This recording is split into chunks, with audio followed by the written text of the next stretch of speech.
congratulations. Is that better? Right.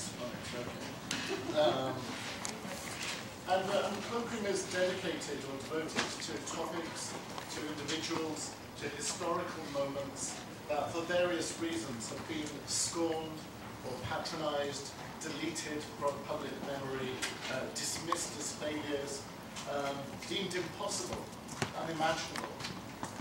So it seems particularly appropriate that we're here this evening to celebrate publication just last week of Ash Thayer's book, Kill the City. Just last month here we staged an event as part of publication on NYHC, some of you know Tony Redman's oral history of the Lower East Side hardcore scene in the early 80s through to the mid and late 1990s. And of course, squatting played a key role there. And this building, where we are at the moment, stands on the intersection of East 5th Street and Bowery. So we're not only very close. If we looked out that window, you might just be able to see on the horizon the site of a former 5th Street squat. But we're in the building that belongs to NYU, an organisation whose own contribution, in scare quotes, to the politics of housing and of community in Manhattan invites, I think the word is some scrutiny. There are so many images and so many visual cliches that have accumulated around squatting scenes over the years. And we all know that particular kind of iconography, grainy, black and white, often kind of macho militancy, black flag posters, kids shooting up. It's its own kind of pornography. Ash's work offers a very different vision for the most part. It's full of, some of you will be familiar with her images, or hopefully the book. It's full of really beautiful, sun-kissed, luminous images of men, particularly of women, anxious, but also idealistic, not slacking around for the most part, but working with dignity and with drive to build another world, to build a better world. And for me, and this is something I think the panelists tonight are going to be discussing, Kill City inspires not just bittersweet memories, not just backward glances, but reminds us really powerfully of the need to create and to support by any means possible really, structures and networks fighting the cruelties, the casual collateral violence of capital today in New York, nationally, internationally. I'd like to thank Caroline Tinshaw, the staff at the Department of Social and Cultural Analysis, where we are, and also Declan Trinter at Powerhouse Books for making tonight's possible. And finally, I'd like to introduce tonight's conversants and panelists. First and foremost, Ash Thayer, who's a photographer, multimedia visual artist, currently based in Los Angeles. He works held in various collections around the world, in the London Saatchi Gallery, here in New York, at the Museum of the City of New York, the Chicago Art Institute. She actually taught here and can tell you many things bittersweet about teaching at NYU, as well as the New York Institute of Photography. Moderating tonight's conversation will be Stephen Duncombe, who's an associate professor here at NYU, where he teaches history and politics and media and culture. He's the author and editor of 6 books, including The Cultural Resistance Reader, Notes from Underground, Zines, The Politics of Underground Culture, and also Dream, Reimagining Progressive Politics in an Age of Fantasy.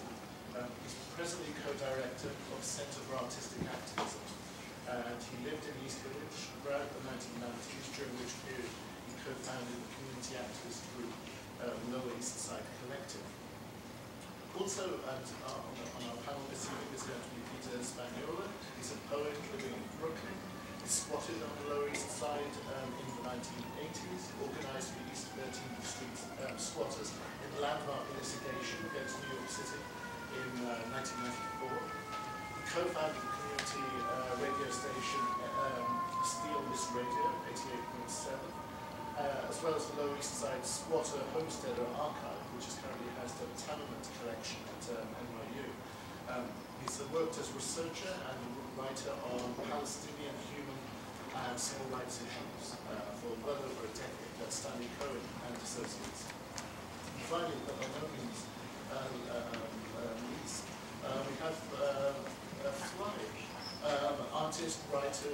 litigation, long-time squatter in the Lower East Side.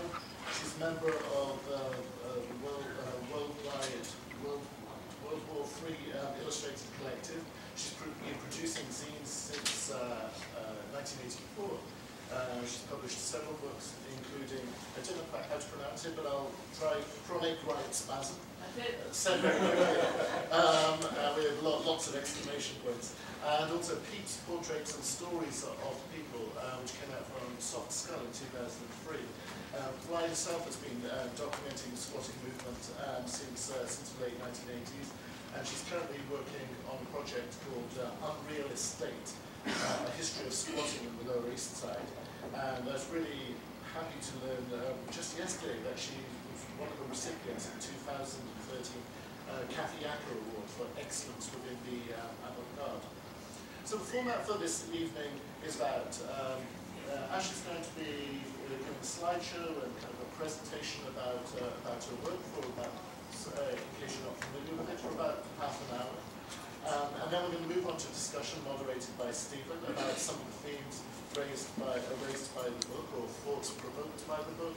And then we'll have a really kind of open-ended discussion, time for memories, responses, complaints, provocations from everyone here about any aspect raised during the presentations, or for whatever reason was left out.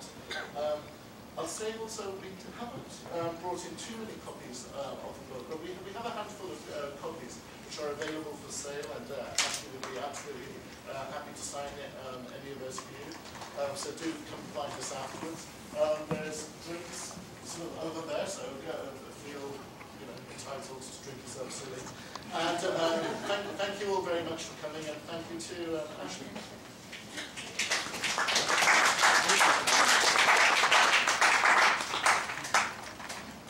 Thank you. Can you guys hear me?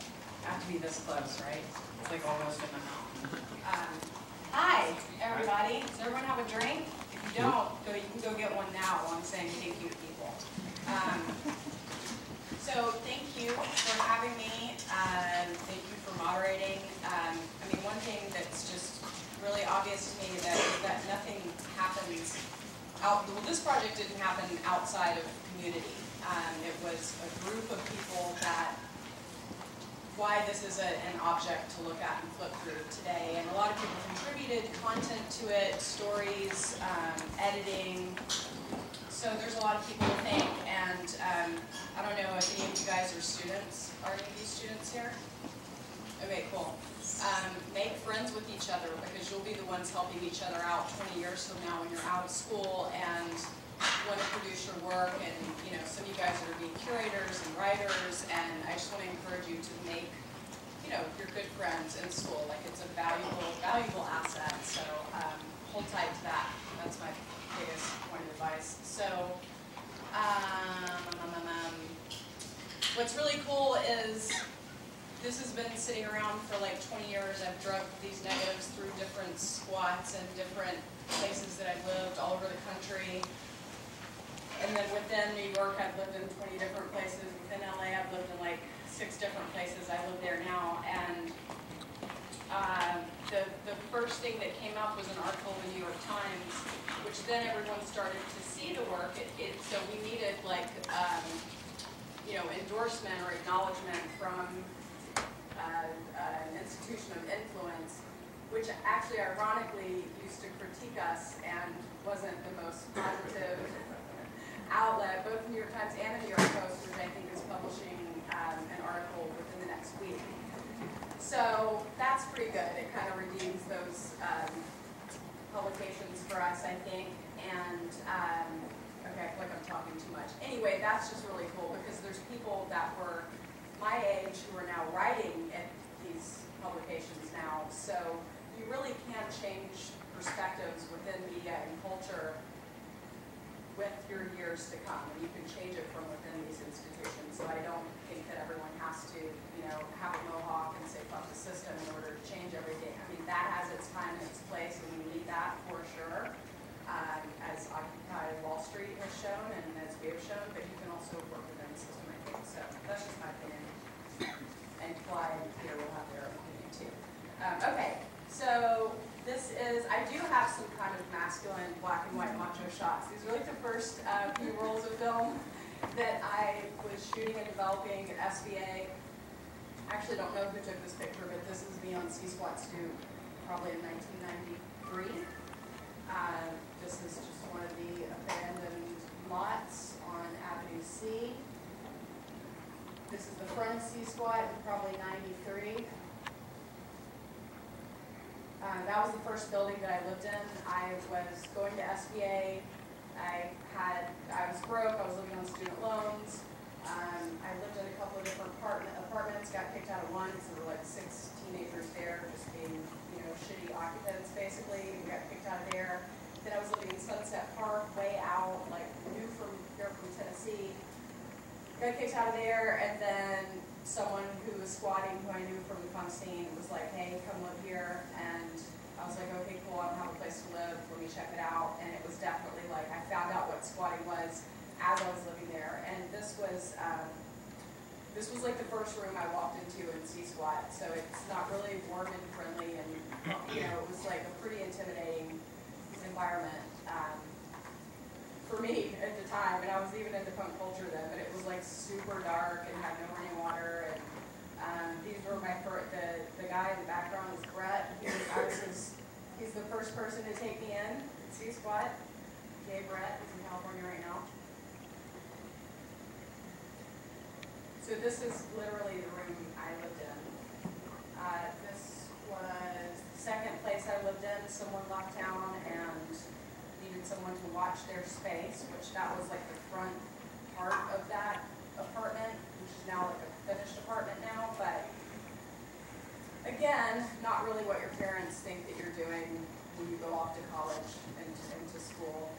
I just lied to them and told them I was staying in a great apartment somewhere, and we didn't have cell phones then and FaceTime, so I could get away with it. But I was on my own, so I just was doing what I needed to do to get through school. So these are just some interiors and portraits from C-Squat. I kind of go through chronologically the buildings that I lived in, although these pictures were not taken chronologically. So I would go back and forth in between buildings and take photos over maybe like 8 years. And the ones that look better exposed and more colorful and well lit, those are the later ones. I was learning, and I mean, it's upsetting. I was like, oh, if I only had my technical knowledge now of back then, I would have like 4 books worth of material, but this is how it's meant to go. Shane and Scotty, and that's Shane's train set he built in C-Squat, and I think it was there for quite a long time. You could be really creative with your space. And they were called spaces, and I still refer to that as opposed to apartments, because they didn't have walls and floors and ceilings for a lot of people, so we literally, it was like, okay, that's your section or space on the floor. So it's just my default. I still call them spaces. So plywood floors. Does anyone still have plywood floors? They probably at least have paint on them now, right, Bill? I got glue on. You have what? It's like a quarter-inch plywood on top of the subfloor. Okay. But it's all like varnished and stained. Fancy. It looks good. Fancy plywood. It looks really good, but it's crap. This was at a cocktail party. We had really fun parties. We partied a lot. Party is a verb. But we worked all day, so we earned our party time.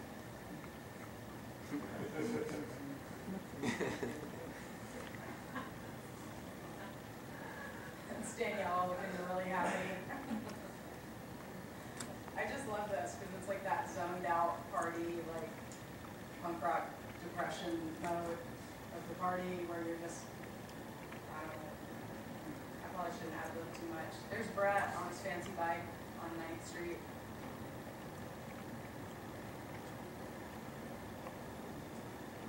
Little Ryan, the big guy in the back has passed away, and Ryan, the guy in the front, this was in the news so I could say it, he cut off the half of his middle finger and mailed it to his ex-girlfriend.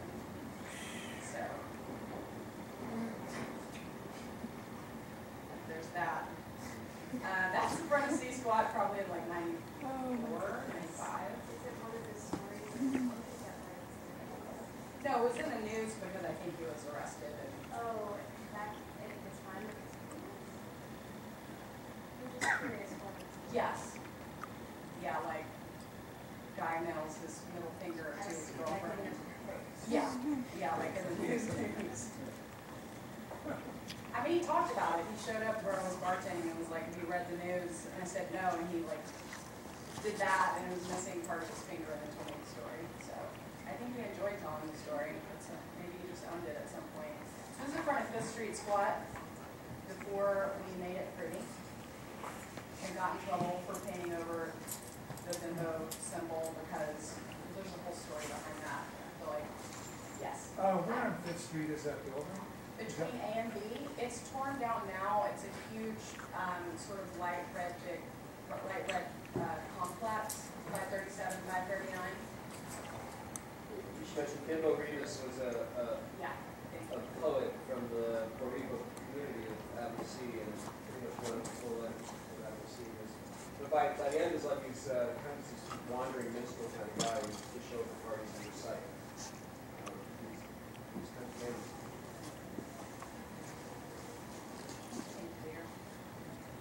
These are just some characters.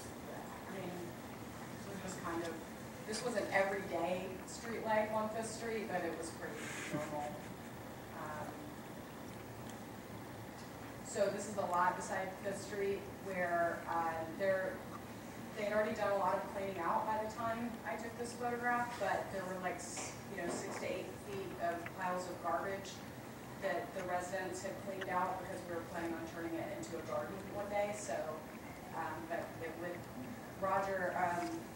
Arrow said that, one of the first residents said that you'd go out there at night sometimes and the trash heaps would be like moving and swaying because of all the rats infested and crawling in it. It just makes me cringe to think about it.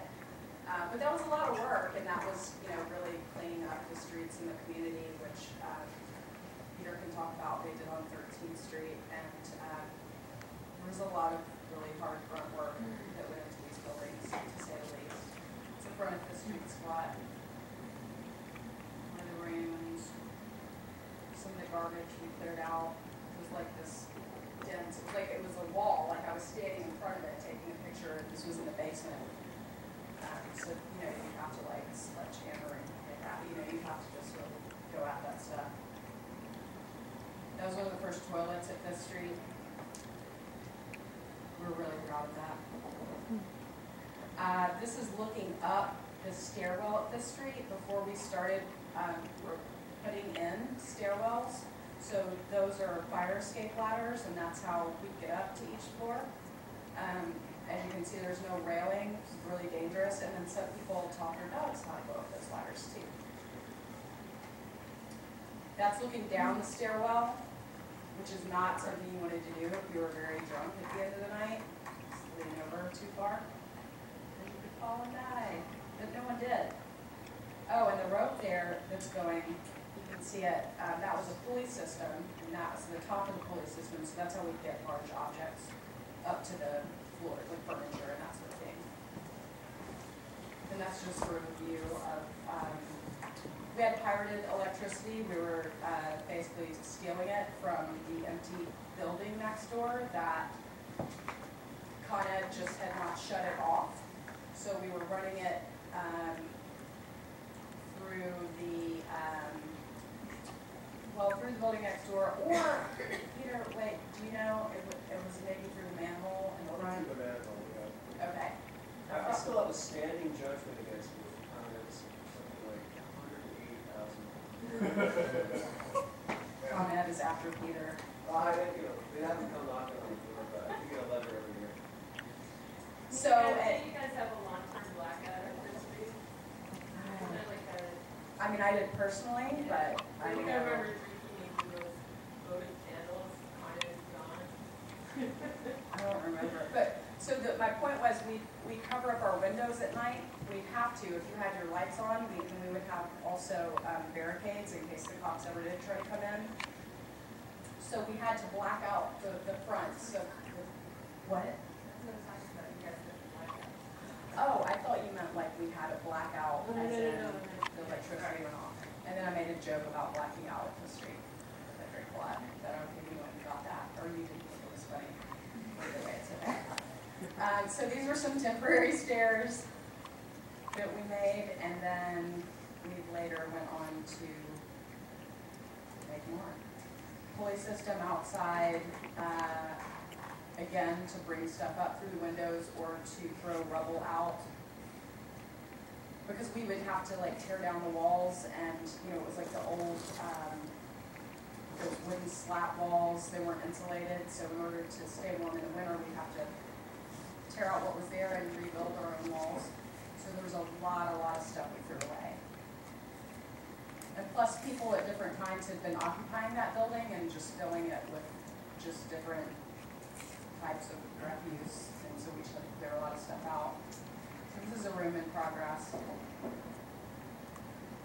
think we're going to some portraits.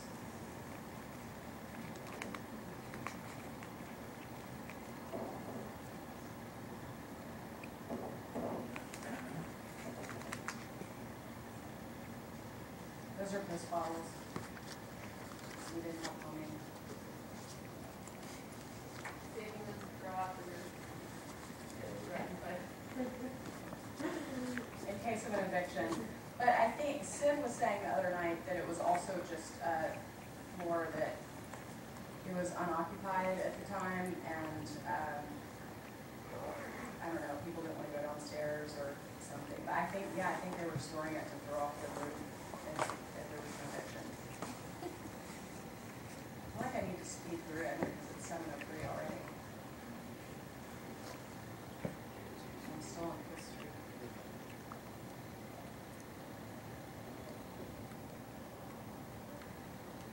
So we would wash our hair and our dishes out in the fire hydrant. This was a front space of a room, so you'd go in there and it might look like that. You'd have to rip up part of the floor and the walls and repair it. So that could be like what you were looking at when someone said, you are awarded a space after working at this building for 6 months and earning the key and everyone's trust. Here you go. This is Toby in her room, and you were living in it while it was being constructed as well. We made her a fancy arch. This was our first arch that we built together as women without help from men. We thought it was very fancy.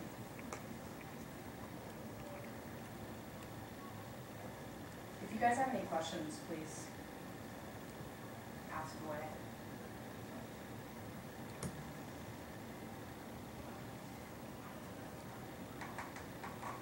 What were you shooting with? I was shooting with a Leica the whole time.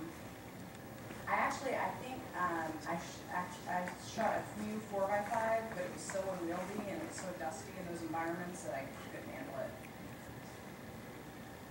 I'm curious how much you were dealing with critiques at school at the time, how many images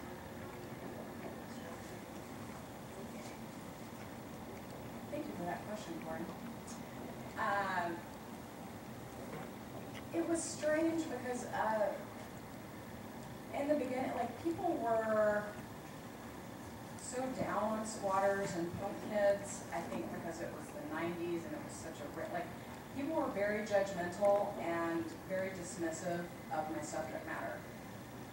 They were then, they're not now, because now it's this sort of nostalgia and there's an appreciation for this work that did not exist at all. I mean, my teachers would make fun of these kids in their critique, and they'd make fun of me. And just like a lot of the media just saw us as, people wanting a free ride, basically. Even though I was bringing in a lot of work pictures of kids doing work that my teachers couldn't do. You can had some construction that they could do. Okay, so we thought we were being evicted. This is a fun little series. And so we ripped up the floor, this is our back door, and barricaded it, and then we welded an elaborate structure onto the front door. Like we would get, we would have eviction watch meetings where groups of us, I don't have the eviction watch pictures, but Seth is in one of them. He was one of our ringleaders for sure, along with, I felt like there was this panel of elders of you guys that would lead us in eviction watch meetings, and we'd call each other on the phone and all run over if we thought a building was going to be evicted, and we would sort of have a construction party barricading everything.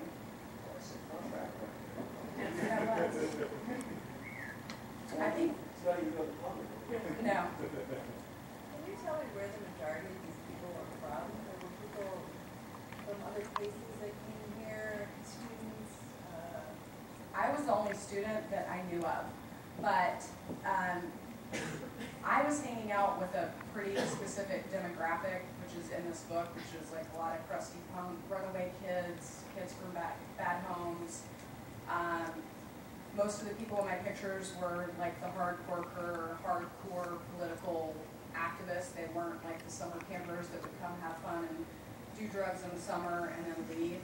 Some of them were, but I typically, so there was a diversity among different squats and squatters that's definitely not represented here, and I talk about that in my prologue.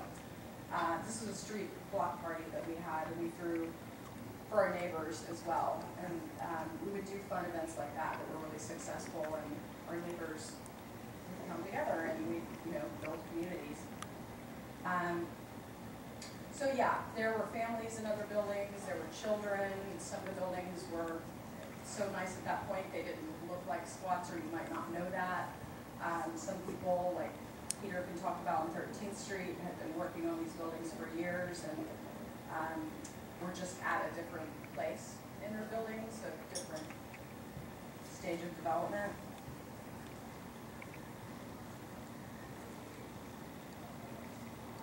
But, there were homeless people, there were drug addicts, there were political activists. This is the eviction of Fifth Street. A fire started, and the police came, and Giuliani was the mayor at the time, and they basically carried out an illegal eviction. The fire wasn't big enough.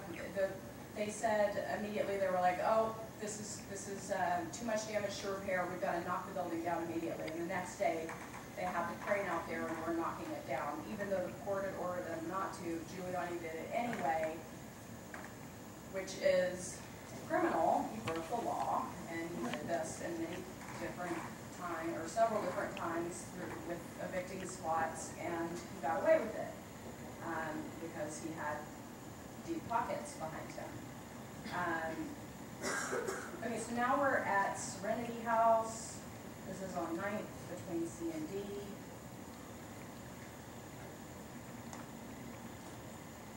Again, different apartments were in different stages of development. This is the lot next door that they turned into a garden, and you can see there's tons of bricks and rubble and all that, so we'd have to dig and dig and dig until we got down to the dirt.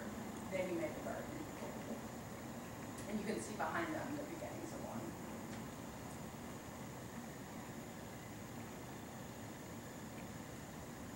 And this is a little series showing them building their stairs. Because the point was to bring your buildings up to code and then try to get title from the city after being there for 10 years, which was the law of adverse possession at the time, which Peter can speak more to, Peter and Pi.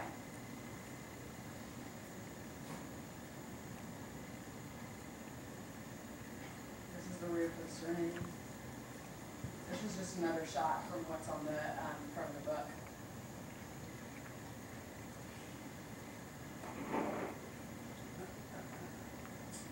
That little girl grew up in Serenity. A couple of them did.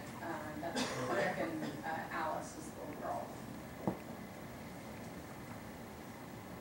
Powerhouse. So this is Fly. This is, she had just put in her report, which I guess she has fancy plywood for now, and that is the unfancy Actually, this part. is after I had done the framing, because the floor, that's the subfloor, has to go Okay. down first before you do the framing. Oh, no, actually, this is after I pulled my DX. You do the framing first, then you pull the DX. So I just pulled all my DX for my electrical outlet, electricity. Nice police barrier. Oh, yeah. Police barricade window frames everywhere, and my lock. And that's the next stage. We go back a little step because that's her putting in her installation. That's her being sassy in the window. This is Famous's apartment, and in the beginning, so you could see it was like a total construction zone. This is my little feminist series, women jackhammering windows. So you see the beginning of the window coming, you know, the top and the bottom. Fly's looking on with her notebook, as she usually is, drawing and recording and documenting stuff when she's not working. So it gets a little bigger. Later in the day, it's evening. I'm using flash, a little bigger. And to see all the nice patches on the butt. And then you can see like it's a huge window hole. And they had to put in the window. This is Arrow working on this apartment as well, putting in the plumbing. Steelless Radio. Marissa and James have their show. 7th Street residents. The 7th Street's one of the buildings that is still around, and it's a limited equity co-op. Are you guys official yet? Yeah, we took ownership like a little bit ago. Okay. So about 11 of these buildings remain, and they're either in the process or have already become limited equity co-ops, so they will have the title to the buildings.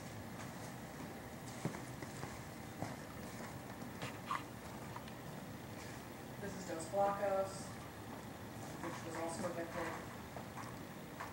So C-Squat, the first building that I showed you, that's still there, so is 7th Street. Dos Blocos is an apartment building now, so is 5th Street. Serenity's still there. Serenity's still there. These were some of the first roles that I took of us just hanging out in the park. Which you don't see a lot of these kids. This is Hot Dog, a wild woman who we would just hang out with in the park. So you don't see a lot of punks in Tompkins Square Park anymore, but we definitely hung out hard all the time there. I mean, you still see some, but we would just sit in the park and drink and not get ticketed or just hide it when the cops came. And then this is some of the protests. Who's that guy? Seth and Brad and Michael. And John the Commie. Yeah.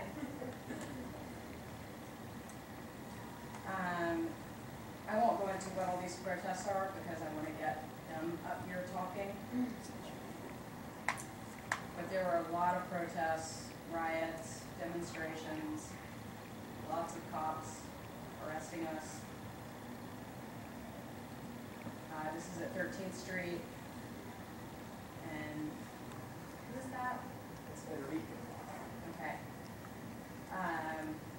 Just putting up some really funny barricading material. He's probably drumming actually. He's a congado. He plays drum. Yeah, we would later take those barricades. We would pile them up, and then we would sneak out at night. And use them to build window frames. And, you know, there's wild sniping. Good work. There's a naked guy. Who was that? I love Jordy's Butler's expression. I don't know why this guy got naked and got on his bike, but as you can see, that intersection is full of cops, and he was just riding around naked, and it made all of us very happy. Did they arrest him? I don't think so. I think naked man got a bike. Okay, so that's it for the slideshow. Now we can go into talking to the talking section.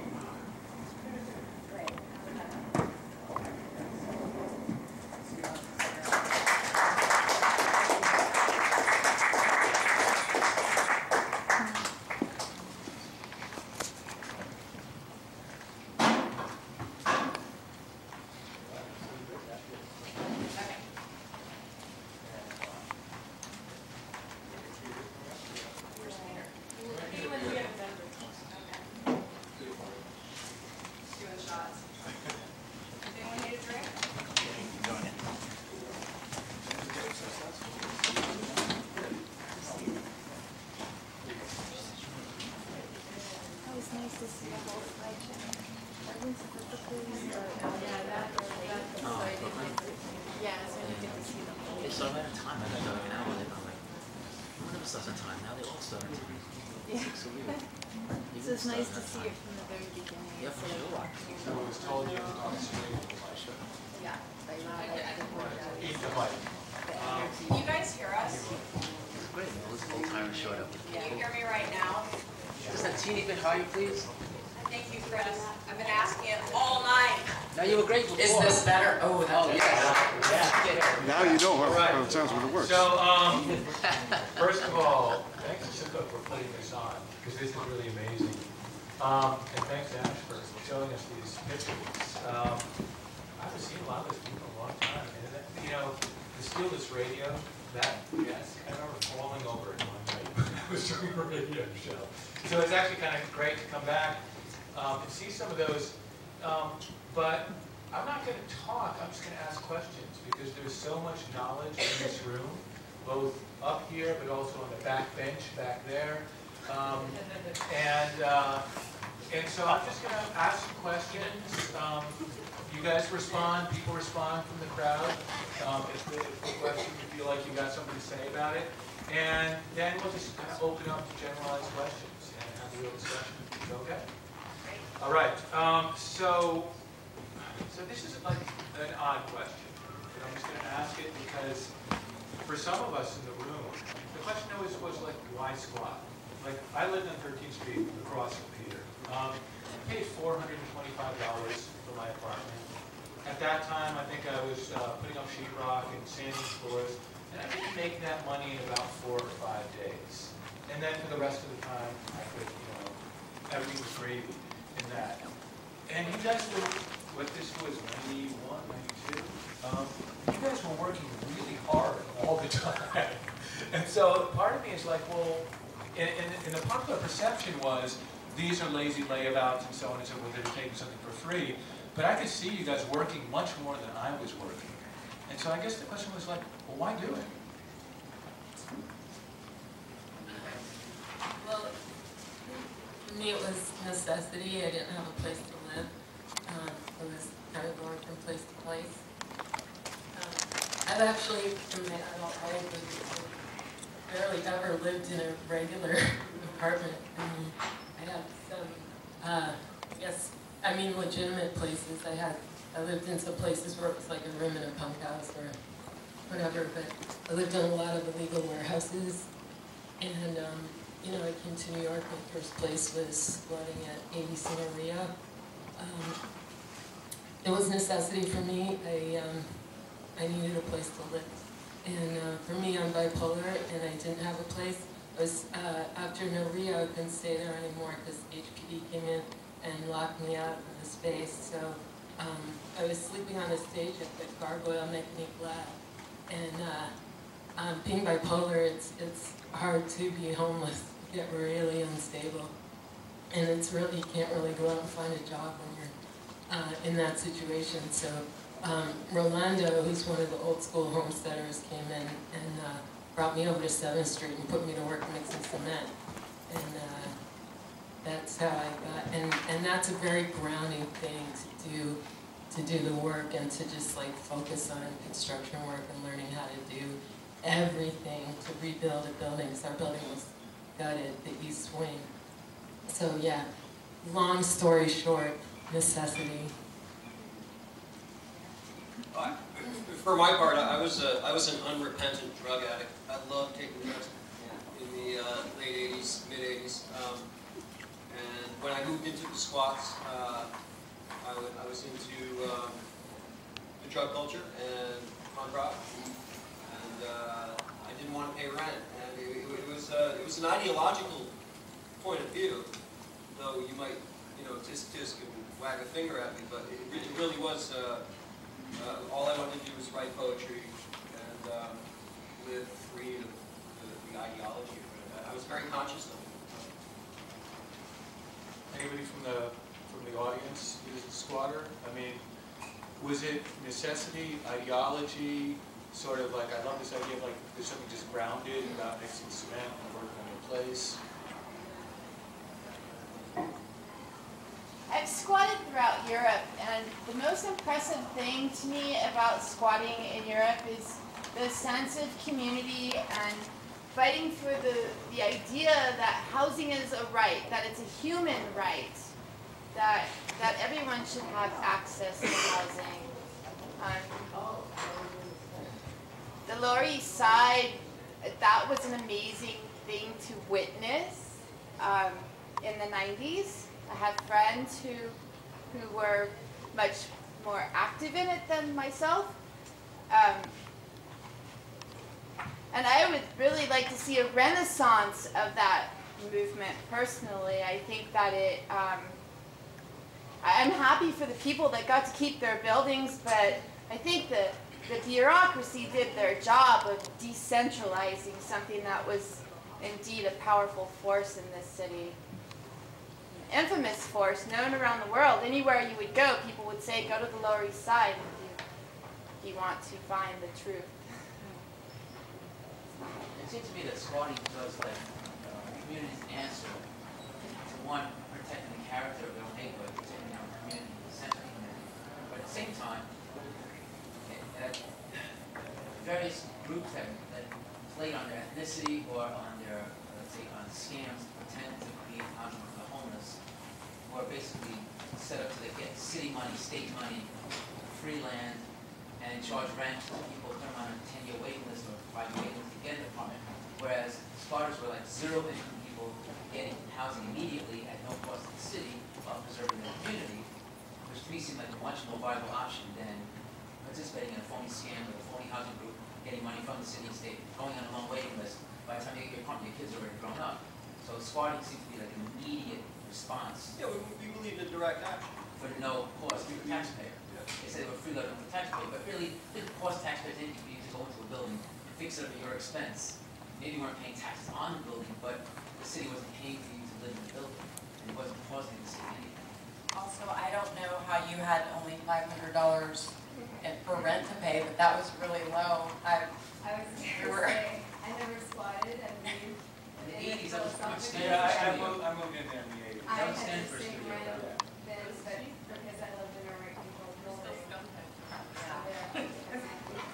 And there was a long list for low-income housing, like 10-year waiting list. There were 30,000 homeless, like sleeping on the streets. The shelters were overflowing. This wasn't an environment where most people could get a $500 apartment that I knew of. I mean, I couldn't when I was in school, and it was for necessity of need. But maybe you weren't even rent-controlled, or you moved in the 80s. You know, if you're lucky, you can have rent-control permits now. But you know, if you're moving in now, like I don't know how students and people just coming to New York. That whole rigmarole of the marketplace just seemed entirely superfluous to me in 87, 88. Because when you walked around down there, and it's hard for people to understand this now, especially, say, undergraduates in the university here in New York, because they're struggling with the housing issue. But when you walked around down there, you know, east of Tompkins Square, every third building was burned out or had fallen down. Entire blocks had centers that were sort of moonscapes, fenced-off moonscapes, where buildings had been knocked down, things were boarded up, and there was just all this abandonment and disinvestment that happened. Intentional by design. And it was by design. It was part of the marketplace's, you know, ultimate plan for the area. But you know, the idea that you had to sort of go through this, you know, gesture of adulthood, be a grown-up, and get a lease on an apartment and put down a deposit and all that, it seemed absurd. Because you walked around, you saw all this abandoned, empty stuff. So if you had some skills and you could get some friends together, you could just go take them. You know, even people who were really wanting to squat and work on these buildings, some of the buildings were so devastated. For my building, in the early days when I was in there, we were trying to recruit people to come in, and people took one look at it and they were just like, I mean, it was gutted, the roof was torn off, it was devastated, it looked like it should just be torn down. So we couldn't recruit people to come in, and then once we worked for like over a decade, you know, rebuilding that whole wing from the roof, replacing the floor and ceiling beams, rebuilding brick walls, all the windows, the arches, lintels, windowsills, everything. It took so long. And then once we got the apartments all kind of intact, then everybody wanted a place in the building, you know, and then once it got even nicer, I remember some people asked me, like, how did you get a place in that building? You know, you know, I moved in when there was nothing. You know, I remember Matt Metzger and I, we had made these pamphlets. They were, it's kind of absurd to think about it now, but this is about 1989, and we had made these multicolored pamphlets with a Seth Bachman illustration on the cover. And they were basically how-to pamphlets on how to break in the cinder blocks, put a door on a thing. And we went around the homeless folks living in dire situations in Tompkins Square and tried to interest people, and they just wanted nothing to do with it for the most part. It was just like, are you kidding me? So I mean, Stephen's question of why would you want to do this is a really good question. It was a terrific amount of work. I think something people forget about those. We're so conditioned by the marketplace to accept shelter in a passive way. Part of the adventure of squatting was you made your shelter. You took ownership of it and you acquired these skills, and the built environment that you inhabited as this citizen, as this person in the city, you know, was really yours in a way that the marketplace could never do that. Could never do that. Well, and also what you're saying about community. I mean, I lived in that building across from you. I knew one neighbor. I lived there for 6 years.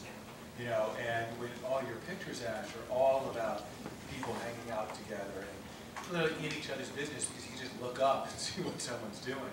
And so that's something that when we think about housing, it's like, I've got my apartment, and I close my door, don't bother me, okay? And that there's something wonderful about saying, no, we've got our place and our space. Let me move from that to, I saw an effigy of Antonio Pagan hung off one of the rafters. Antonio Pagan was a city council member for a very brief time in Lower East Side history. The Democratic, sort of progressive Democratic Party has basically ruled Lower East Side for probably 100 years. For a very brief time, we got a right-wing, populist, Giuliani sort of acolyte named Antonio Pagan, who ran for city council and actually won. And one of the ways he won was to really divide the community up. Divide the community up, and he would often talk about los blancos, right? And one of the things, he was talking about the gentrifiers, but he was also talking about the squatters, he was talking about the punks, he was talking about the political activists. And it was very effective in mobilizing. And so one of the questions I wanted to ask you is, like, what did you do with your neighbors? I saw the block party and so on and so forth. But, like, how did you negotiate with the fact that some people are paying rent and been there for 35 years? Or some people were on the streets, they didn't have the skills to actually squat or something like that. How did you guys deal with that? You mean like our neighbors in the greater community? Yeah, in the Lower East Side. Because Lower East Side, is it, you know, even today, is it really like polyglot community, right? Yeah. I mean, there were so many different aspects to the neighborhood. There were some people who were really, really against us, and you know, viewed us as Euro trash or whatever. Which it was. That, I mean, or crusty punks and freeloaders. But what was really interesting about that is that there were so many people squatting who were part of that neighborhood, but they didn't get noticed or acknowledged as squatters because they didn't look like crusty punks, and they did, you know, they just looked like part of the neighborhood, and that was like, I think, the majority of squatters, you know, and so there were definitely people in the neighborhood against the crusty punk looking idea of squatters, so then they categorized all squatters like that, which actually the media loved to do that. Whenever there was any kind of squatter activism, demonstration, there'd be hundreds of other people there, but they would take photos of you know, a punk throwing a bottle or something, and that would represent the entire demonstration. For the most part, most of the squatters in buildings were very active in community events and organizations, And the thing again is that the community itself had so many divisions. You know, any community does, it still does. So, you know, most of our neighbors, my neighbors, liked us on my block because we were involved in the garden, we were involved in a lot of positive activism. So, yeah, it was really, you know, we tried to get involved in like stuff like gardens and tenants' rights and housing rights and things like that, which I think were positive things for the community. And the people who were kind of like working against us was like people who were supporting people like Antonio Pagan, who were trying to make the Lower East Side into more of a higher market rate real estate area. So we definitely had those detractors, but I think a lot of people in the community were not happy with them either. So we got along with the parts that I think were the best parts of the community. The buildings on 13th Street were a little bit older than Fly's building. And we actually had this remnant of a bus drivers union that had been living in one of the, I think 535 across the street from you. Some of those guys were still there years later. And we also had 2 Central American families from El Salvador, including elderly people with little children. And they lived in 537. They moved in around 88, or basically 87 maybe, but they were refugees from the war. And then in 2 of the other buildings, there was a big contingent of South Americans. So, and who came from the neighborhood, and you know, folks living in the neighborhood and gravitated to the squads. So it was, 13th Street was fairly diverse actually. The Salvadoreño people were not political, they kept their heads down. They had come from a place where to be political and stand up to the cops and got you killed, and your whole family killed. So, you know, they would not have been the people that we necessarily saw at the demos were being ideological, explicitly ideological. Yeah, I think if you talk about the divisions of the community, the contention that people who were squatting were in buildings that could be given to some other group of people who wanted it, which was floated over and over again all through the 80s and 90s, was, you know, until the legalization happened, it was brought up every time the squats were discussed in the media.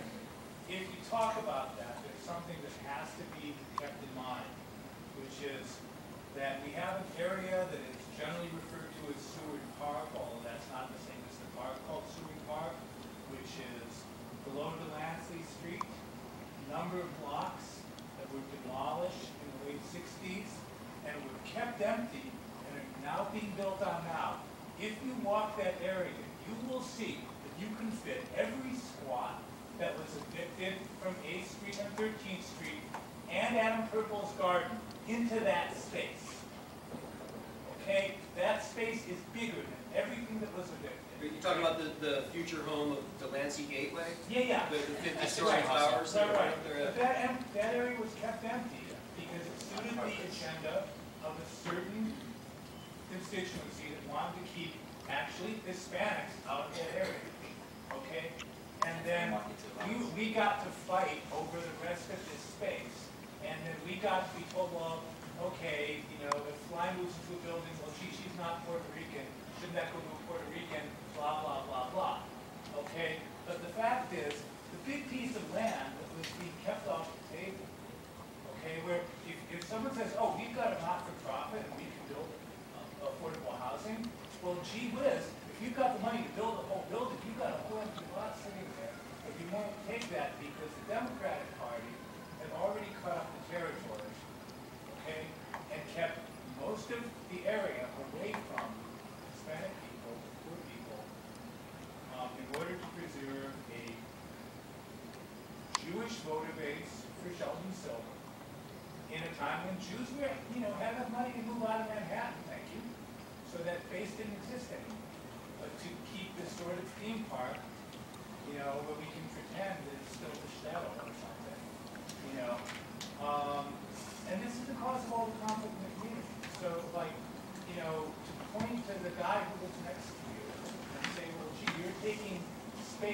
someone else who could live next to you. When all of this was being kept off the market, it was a fool's game. I wish I had known more about that at the time. I could have articulated that. We all knew there was a scam, but it was only because Chris assigned me to illustrate an article and I blocked that whole space and I said, oh my gosh, this is huge. This is huge. I mean, you could fit every Chris Benedict into those parking lots. There's the same argument about the community gardens, which was always, well, we should be putting housing there. It's like, well, there's plenty of space to build housing as well. Yeah, and it's been kept empty, and it's been kept empty for a generation. So here's another question. We'll shift a little bit. I want to open it up. Okay, I sort of two more questions, which is one is it's the where are they now question. It's the spinal tap question. No, and here's three, and it's sort of like, okay, so Fly was able to actually get legal possession of a place, right? Yes. Peter, I don't know what your situation is. I pay rent in Brooklyn. Okay, you pay rent in Brooklyn. Ash is now out in LA, right? What happened to all of the folks that were living in those places? I mean, I guess I'm trying to think is like, what are the various trajectories that happen once you've had this sort of catalyzing experience where you've lived with people, you rebuilt a house, you built a community? Where do people go from there? Well, my building, people have stayed there. My building wasn't one of the punk buildings, wasn't one of the crusty punk buildings. My building was more people who were attached to the old school, Michael referred to as squat steading, which was kind of inspired very much by the homesteading movement. And kind of grew out of that, but as a more direct action way of acquiring the buildings. So the people in my building were very serious and really, a lot of them very skilled also. I mean, they did professional carpentry, architecture, things like that. So I learned real building skills, like how to do things up to code. And when we were doing work days, it was you had to do things the proper way. You know, because we had the plan of putting taking possession of our building. That was what we were working towards. So as we built everything, we did everything up to code, and it took a lot more work and a lot more skill. But it was like one of the things required in my building. And to be in my building, you had to do a probationary period, do a lot of work, and then get voted in. And my building is also extremely diverse, a lot of different types of people, different ethnicities, different backgrounds. So most of the people who were there in the old days are still there, pretty much everyone who was an original member, and a few additions along the way as other spaces became available. But my building is very serious, very solid, so pretty much everyone stayed the course, and because it was our purpose to fight for our building, and we did it. And now, you know, everybody has their spaces. We have legal ownership. Nobody seems to be wanting to go anywhere. She lives in the best squad. Well, maybe Tano could let me just mention also that our building had Steelers Radio on the first floor in the storefront space for a very long time. So, you know, props to that. So what did you do? I just wanted to respond or just add something or whatever to that question, because you were like, well, what's going on and what are people doing? I live at Umbrella House, which is on Avenue C between 2nd and 3rd. And one of the things that we've just done, which I'm pretty excited about, is with our own money and hiring a contractor, we sort of structurally reinforced the roof. And we have an 1,100 square foot garden. We have 10 inches of soil over 1,100 square feet, and we're just going to start planting vegetables for everybody in the building this season, actually. We're just starting that now. So some of the buildings have also continued to create community and space. Hey, are you gonna enclose that, make it like a year-round greenhouse kind of space? No, it's not like weight rated for that, but you can do coal frames and stuff like that. Are you gonna have bees? We'd like to have bees, but some people are scared of bees, actually. Where'd you get the soil? We got a lightweight soil through the contract. It's like a lightweight growing medium, essentially. Okay, last question for me, and then I want to open it up. What's happening with squatting today in New York City? Obviously, there's like 4 people taking over spaces and places all over the city that we'll never hear about, right? They'll never have pictures taken of them. They'll never have a book made out of them. But is there this sort of ideological, using Peter's term, the ideological commitment of squatting? Is that happening any place in New York City right now that you know about, where there's a real community of squatters? And if not, why not? I think the economic reality has changed so radically. In fact, the thing that made the golden era of squatting on the Lower East Side possible was the in-rem program of the City of New York, which was a peculiar byproduct of the fiscal collapse of the 1970s, when New York City's bond rating was degraded, and it put a big whammy on New York's ability to borrow money and to issue debt.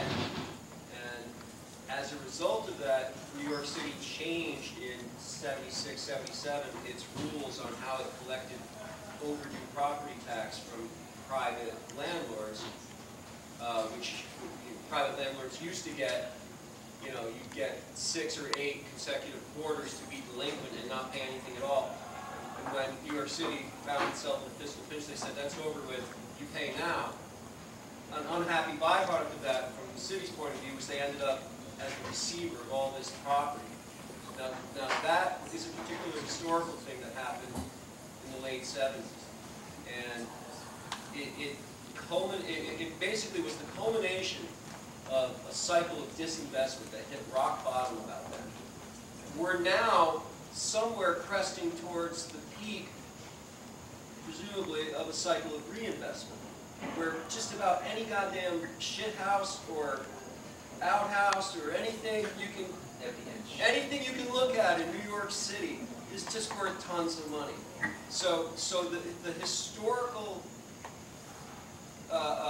anomaly of late 70s New York City real estate will probably never happen again, barring some, tsunami or Godzilla or a dirty bomb on a cargo ship that suddenly changes the game in a truly catastrophic way. We will very likely never see that kind of cycle of disinvestment bottom out again, ever again. So that whole thing created this stock of city-possessed property that was just let go. It burned down, it fell down, it was boarded up. And I don't know that that's happening anywhere in New York City right now. And I know a few little raggedy groups of crusty pawns who are squatting various spaces in Brooklyn and kind of move around and get kicked out, and they're not very committed to taking ownership. They just want a place to crash. But that said, I want to mention that Oakland, California, amazing squatting community. I have a lot of squatter friends out there.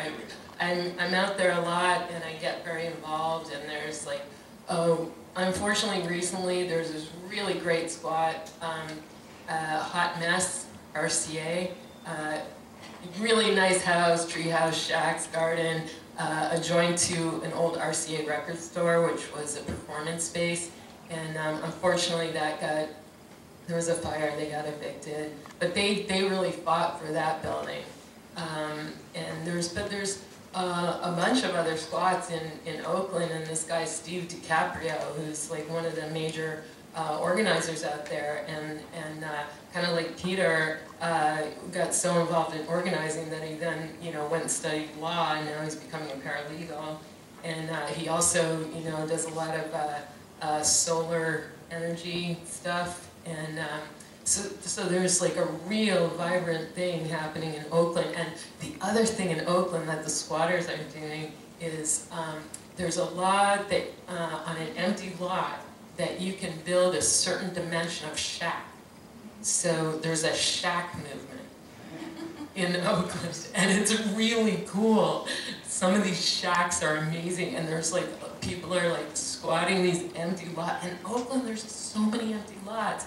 People are squatting the empty lots. It's some old gold rush. Seriously, it's great. 1949. It's kind of like maybe the New York version of adverse possession. Like, yeah, it's like shack. What? Those lots, have they resulted in buildings burning down? I'm not really sure. You know, my friend, I'm not sure exactly what the result from it probably is, but a lot of these empty lots just are really nice and overgrown. But yeah, my friend Nick Knack out there, he was part of the Hot Mess RCA crew, and when they had to leave there, he moved into this really cool shack behind this beautifully burned down mansion, and it's just like sitting just like a wreck, but it's just beautiful. I took a whole bunch of amazing photos of him, and it looks amazing. But and right behind him, he's got this shack, but he's building a new shack in another lot, because what you can do is you can build a collection of shacks in an empty lot. You have your little crew, and then the rest of the lot you turn into a garden. And this is what a lot of the squatters in Oakland are doing. So it is a much younger demographic that are doing that. But they do get involved in like community activism. So yeah, Oakland. Chris? I'm just going to suggest, expanding what Fly was saying, there seem to be some very small, isolated pockets of squatting in Brooklyn. Like you said, the economy doesn't allow for squatting and all that. The city had a purposeful plan to bottom out the economy, bottom out the real estate market, disinvest, let buildings fall apart. Usually, the responsibility of a municipality is to, when they foreclose upon a building for failure to pay taxes, put the building right back on the market immediately, auction it off, get it back on tax rolls, use the tax money to guarantee the payment of interest on municipal bonds, which the city issues every year to keep functioning. In this case, for some strange reason, not only was the city losing its bond rating, they refused to take those buildings and put them back on the market, to put them back on the tax rolls. Very suspicious for a city starving for money. So it seemed like a plan to bottom out the real estate market, purposely get a portfolio of over 1,000 buildings.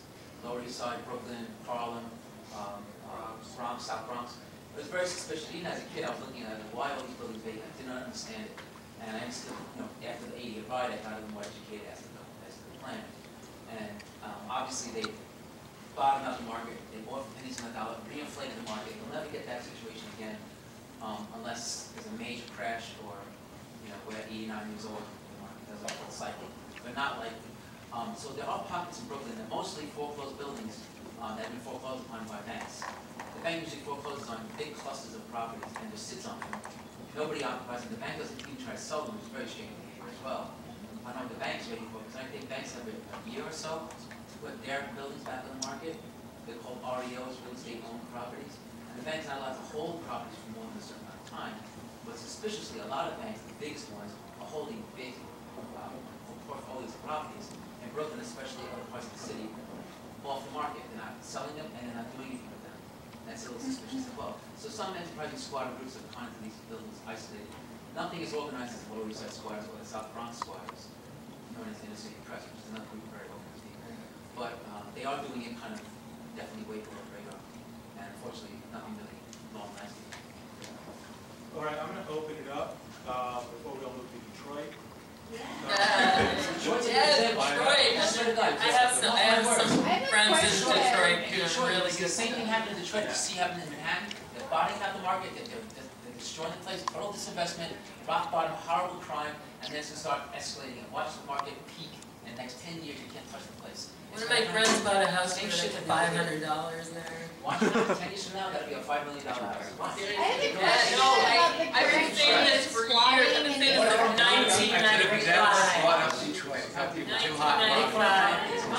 So I'm going to ask a question relevant to your now. last question. What's that? Just a question relevant to your last question Okay. about current state of squatting. I heard from someone in passing that during the Giuliani or post-Giuliani era that the laws in New York had actually changed so that it makes it actually more difficult to squat legally. Does anybody have I'm actually not, I don't know if Peter knows about the law, but one thing that happened under the Giuliani administration was that, I can't remember, it's like sometime in the mid-90s that he actually mandated that any vacant lots or any vacant land that be auctioned off. So that was like a big reason for the movement of the eviction of spots and gardens during that time. But it had something to do but with I don't know if get trespass charges, like currently, like if you were to go in and try, because there's still tons of unused I don't know buildings. if the law was changed, maybe they just started enforcing it, like, you know, because when we were squatting the building, like, they just ignored us, but I don't know, Peter might be able to. I'm not aware of anything specific that's new, but probably enforcement's different now. Yeah, I think it was just more under the Giuliani administration that he really took a lot of action, and, you know, he introduced the quality of life, that whole quality of life laws or whatever, and he's just started cracking down on squatting and illegal gardens. You know, you had to be under the Green Thumb program, and anything that was not legitimate, then he was, you know, trying to liquidate. Or recognized as legitimate. Sorry, how long is it going to be? Well, and then I think after Occupy, a lot of people they found some squats for some period of time, but it certainly wasn't easy. Well, sitting in this room with these amazing artists, I mean, Chris and Seth and Fly, I think about the collective, I mean, in Ash's amazing photographs, this mythology that you guys were creating. And is that part of the story? I just wonder about that, because I really find myself enjoying and finding very meaningful the art that was created within this struggle. So I'm just wondering if you guys can talk a little bit about that as well. I mean, it's political art, but it was sometimes playful and sometimes really heavy, but it's a real story that you guys were consciously sort of, I don't know if it was conscious at the time, but like telling a story about, a counter story about New York City. And I think that's kind of like something that you can see the really big picture of in Complete Story when you look in retrospect. It's like a lot of stuff that was happening was just like so organic, and who's but yeah, at the time, you know, things just happened so organically, and you couldn't really, like, for me, I couldn't really, like, consciously, like, plot out a story or something, you know, because you're in the middle of working on something, and suddenly, like, eviction watch, or, like, build barricades, or, like, you know, some emergency happening, or, you know, or else you have to, like, run outside and jump into a fire hydrant. You know, so it's kind of like, in retrospect, you can really see it as like, the big story and how all the artwork, you know, interconnects, and yeah, at the time it was just like too much action to really appreciate the bigger picture, you know. I'm thrilled that Ash has this body of work. It's, you know, congratulations for holding on to a camera. Not just like, you know, getting it stolen by a crackhead or selling it for drugs or all the other things. I did get one like it stolen from a crackhead, but it was in Memphis, Tennessee. But then I got another, like when I came back, I had a student loan reimbursement check for the exact amount for a new Leica body. I don't know how it happened. I think I was being looked after. And also, I mean, that's the reason I asked you about the question about, you know, critiques, because it's really hard to face something like that, to do that kind of work and be in class, to have the kind of content you did. It's really courageous to have a foot in both worlds. That's really something. Well, and I got no respect because it was like, oh, are you trying to be Nan Golden or Larry Clark or the few photographers at the time? You don't get respect actually from your peers that make fun of you for being in high school either. Right. I got crap from people at Fifth Street like you're not committed enough because you're in school. Yeah. And it really tough. It was okay. People we gave each other crap for all kinds of stuff. But one point I want to make too about, you know, what you're talking about, teachers critiquing you for, you know, for your subject matter or whatever. So, you know, artwork that I've done, Seth, you know, anyone who's done like a lot of political artwork and like really like hardcore kind of politics, yeah, try being appreciated by the art world or by real artists, you know.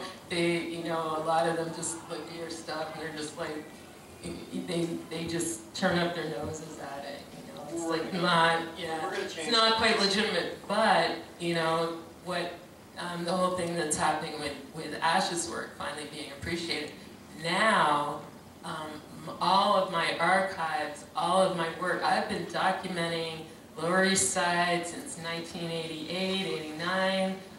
The artwork, I took a ton of photos of like working in the buildings and documenting all that. Now, all of a sudden, you know, everybody wants to see my work and like find out about it, and so yeah, you know, I know that feeling for sure. I think Seth, I think, you know, any artist or anyone who lived through that time was producing work. It's like all of a sudden it's really important because now we're legitimate. We own our buildings. So now, you know, now we're part of like the real people of the world. You know? Right. Well, like NYU now has a collection of Lower East Side art, which we destroy a neighborhood and then we actually bring back in. And so, and that brings up a question, which is like, isn't it kind of weird? I could just see that World War III is going to have a retrospective at MoMA at some point, and it's like, how do we make sense of that? Because, you know, at least for me, World War III, I'll speak about World War III, was a way to make sense of the neighborhood. And it was a way to make sense of, like, it told a story about squatting, which then I could understand, and about spatial deconcentration, which I could understand. Then what happens when, like, NYU owns it? Or when NYU throws this event? Or when you get this beautiful book published, and God bless you that you did. Or Swan gets this award. Okay, it's the Kathy Acker Award. Okay, but still, I love it. I know, but it is this interesting moment. Well, like, it means we're no longer dangerous. It means that, but also, in a positive light, I feel that it validates, you know, all the work that I put into that building. I bled into that building. I got up early in the morning. I would work 12-hour days. I would be exhausted. I didn't have enough to eat. I would go, you know, go get some pizza out of the dumpster, you know, and you know, all that work we put in, all the struggles that we went through, everything that I had to learn, and now I own my apartment. For me, this recognition, you know, you can look, there is maybe, you know, not so great parts about it, but for me, I feel like it validates what we went through, and it's, you know, in retrospect, looking back and saying they were right, and they did the right thing, you know, and then all my history is kind of like, yes, this is valid history, you know, not the history books. This is the valid history. So. I'm actually, it's 8 o'clock, right? So I think we have time for like 1 or 2 more questions. Is there anybody who has an Ash question? was going to say something. Yes. I was just going to say something really quick. I had said no to publishing this work before and to showing it in different galleries because they wanted to control the content or the context, or they wanted to water it down or neuter it, or they wanted to see like sexier, junky kind of like where are the kids shooting up in the orgies kind of stuff. People would try to guide me and direct me. That's Bushwick now. That's, right. That's, yeah. But they're paying rent. And someone else is shooting those pictures. And Powerhouse was great because they said yes to it based on the content. They didn't try to control it or edit or neuter it in any way. So it really was the right place at the right time. Although, you know, I complained that I wish it would have happened 10 years earlier, but it wasn't the right situation, the right people offering it earlier. So, yeah, that's all. Is there a comment on this? Real quick. Sure. I agree with everything Fly said, but on one level, but on another level, I think it's really horrible that institutions like NYU recognize us now, and then people donate their stuff to that library, which the general public does not have access to, and they control all this content, which hopefully there are other copies of in case they decide to either lose it, sell it, squash it. I think really we shouldn't be buying into their system. I mean, there's a train of thought between selling out and buying in. To a degree, we're selling out by letting them acknowledge us. did without their acknowledgement or approval, and in their view of their hostility, I think it really sucks to have them involved in any way, or seek their recognition, them or the New York Times, because they are part of the problem. They have always been part of the problem. And there are counter institutions. I mean, there is ABC Neil Rio, and there's That's a what I'm talking about. museum of Right. reclaimed space. They're alternatives to Which this. are alternatives, Yeah. for sure. Anyways, going back there. So, seeing that this work is mostly retrospective in many different ways, and to some people this is very much an ongoing documentary. For you personally, what's stopping you from joining that life again? You're talking to me? Yes. I'm sorry, so say the question again? So, seeing that the work is very much retrospective, Yeah. and you know, it's kind of a celebration. What's stopping you from joining that lifestyle again? I mean, you'd have to be more specific because, well, I mean, Fifth Street was evicted. I mean, are you asking me why I'm not squatting again? No, I'm asking why you don't choose to squat again. Well, the buildings, a lot of the people who were evicted, there weren't that many spaces in newer buildings. I can be just as politically viable squatting or not squatting, and I don't think that it's selling out by renting an apartment by any means. And I think that you can be a housing activist and an activist in many different aspects. So I'd say I am still. Yeah. But I don't think the solution is for the entire world to turn into one big squat. I think that the solution would be for, you know, fair and equal low-income housing and good city planning that would allow people to live close to where they work, no matter what their income level is, raising the minimum wage so people can afford to not be on welfare and have, you know, so there's ways of being involved. And, you know, there's also, I would just challenge Chris Splash by saying there are ways of subverting the system from within, and I don't think it has to necessarily be, because I think it's funny that the New York Times put this work out and sort of got the ball rolling for this book to be published. And I know it's not terribly black and white, but and for the New York Post, I'm so excited about that. They were so mean to us for so long. They actually, you know, when we got possession of when we got the deal with UHAB, and they were going around like interviewing all the squatters, and I didn't want to talk to them. So they're outside of our building, and Maxie's out there, and he's like saying, like, fly, I'll take care of this, or something like this, fly. And then he turns the hose on them, right? So then the article that got written, this woman who wrote the article for the New York Post, one of her lines was, oh, I'm just going to pierce my lip and call myself Fly and move into your apartment. I was so pissed. I mean, she just didn't get it, that you don't move into someone else's apartment. You know, you build your own. And I didn't want to write in any kind of rebuttal because I knew they would just edit it. And, you know, whatever. And, you know, there's the popular squatter slogan that goes, your house is mine. I just did a new stencil of that, which is my own stencil, and it says, my house is mine, because I moved into my house. I didn't move into your house, you know. Anyway, New York Post, they were so mean to us. It has yet to come out. Well, I'm going to leave it on this idea of, like, is it better to turn the water hose on the establishment in the New York Post, or to figure out how to use them and use the resources that they have? And I don't think it's, as he said, it's not a black or white, it's a gray. And the real thing is just like, well, what's going to get better housing? What's going to get better housing policy? And also, what's going to build community, and a community outside of the market? So please hang around. First of all, thank these guys. Thank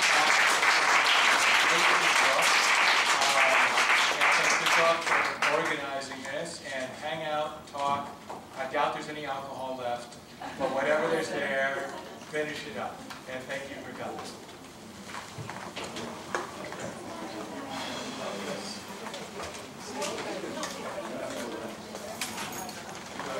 Top 40.